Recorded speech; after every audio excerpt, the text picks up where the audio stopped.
Hello everyone, welcome to ఓ చిన్న life.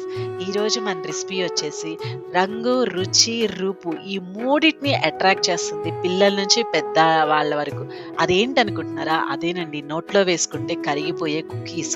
ఇదైతే కనుక ప్యూర్ వెజ్. నేను ఎలాంటి ఎగ్ యూజ్ చేయలేదు, ఇంకా ఓవెన్ కూడా యూజ్ చేయలేదు. సో దీన్ని అందరూ చాలా ఈజీగా ఇంట్లో తప్పకుండా ట్రై చేయొచ్చు అనమాట. ముఖ్యంగా మన ఎయిమ్ వచ్చేసి బయట ఫుడ్‌ని అవాయిడ్ చేద్దాం. మన ఇంట్లో మన చేతులతో మన పిల్లలకి, మన పెద్దవాళ్ళకి చేసి పెట్టుకుందాం. ఇది ఎలా చేయాలంటే గనక ముఖ్యంగా మీరైతే గనక నేను మైదా యూజ్ చేశాను.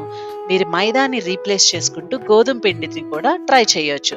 సో వీటిని మీకు నచ్చిన షేప్‌లో లేదా పిల్లలకి నచ్చిన షేప్‌లో కట్ చేసి చక్కగా మీడియం ఫ్లేమ్‌లో గనక ఫ్రై చేస్తే రుచయితే గనక వారెవ్వా అనిపిస్తుంది.